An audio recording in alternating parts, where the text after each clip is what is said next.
पाकिस्तान उपरे आक्रमण करि पारंती भारतीय सेना अचानक पाकिस्तान उपरे आक्रमण करि पारंती केतेबेले केउठारु आक्रमण हेबो से नै घोषणा होई नथिबारु पाकिस्तान निश्चित रूपे भयरे रहिथिबो बोली अवसर प्राप्त एयर वाइस मार्शल मानस रंजन मिश्र कहिसंती। प्रधानमंत्री भारतर तीन सेना मुख्यंकु संपूर्ण स्वाधीनता दैछंती, तथापि तीन मुख्यंक मध्यरे उचित समन्वय रहिले ही उचित सफलता मिलिबो। प्रथमे हातरे न मारी भातरे मारिबा पई आम सरकार प्रयास आरंभ करिसंती। एणु जलपथ को पाकिस्तान पई बंद कर दिया जाइछि। आर्थिक दृष्टिकोणରୁ दुर्बल होई गले पाकिस्तान मुंड नुआइबो। एपरिकी पाकिस्तान को विश्वर कोनोसी देश खोलाखोली समर्थन करूनाहांती बोली से कहिसंती। तांका सहित अधिक आलोचना करिसंती आम दक्षिण ओडिशा मुख्य प्रकाश पटनायक। काश्मीरी आतंकवादी घटना पर एबे सबुठी गोटिए चर्चा गोटिए कथा जे भारत पाकिस्तान मध्यरे युद्ध हेबो कि जदि हेबो किए जितिबो किए हारिबो। तो आज से संपर्क टी आम आलोचना करबा। जदि युद्ध हुए ताहले कहार लाभ हबो कहार क्षति हबो। आ या सहित जेमति कि आम देखुचे जे भारतीय सेनार जे सब पदस्थ अधिकारी माने अछंती एयरफोर्स जे चीफ मार्शल अछंती सी मध्य प्रधानमंत्री को भेटी सारचंती, तांको सहित आलोचना मध्य करि सारचंती। एणु आज आम सहित सेमति जण अतिथि जोड़ी होइचंती जे कि अतीत रे एयरफोर्स रे कार्य करथिले भाइस मार्शल रूपे अवसर नैचंती। तांको मुहर शुनिबा सी होचंती मानस रंजन मिश्र। सर नमस्कार। जमती के निहाती सर तो निश्चित रूप आम जानापी चाहिए जे भारतीय सेना तो पूरा मात्रा प्रस्तुत होती आपणकर अभिज्ञता दृष्टिकोण आपण युद्ध स्थिति रे आपण सामना कर अनेक किसी परिस्थिति को। तो वर्तमान स्थितिटा कौन रही वर्तमान एक्चुअली प्रिपेयर भारतीय जो सेना वायुसेना और नौसेना से समस्त प्रिपेरेशन कर सब जाक जो ऑयलिंग करती जो मशीन्स जाको सब वेल ऑयलिंग करके करा होची राइट टाइम रे जदी सरप्राइज होची गोटे मेन जिनिस जो थरे कि हमें एनिमी को हरे परिबा। से सरप्राइज टा पे जदी आगुर जना पड़ जिवो हमें केबे अटैक करिवु ताहले एनिमी तो ऑलरेडी अलर्ट हे थिबो।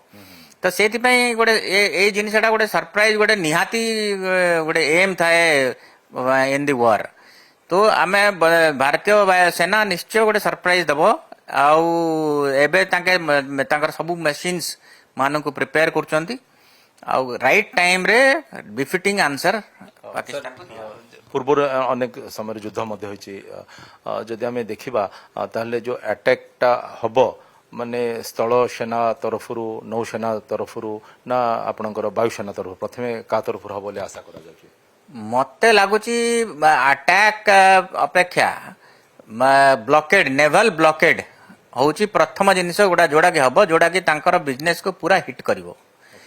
एंड सेही थरे का से माने जदी किछि न करि परिबे व्यवसाय ताहाले तांके से माने निश्चय टेबल को पळे आसी ओके माने हातरे न मारी कि भातरे मारिया कथा करेक्ट।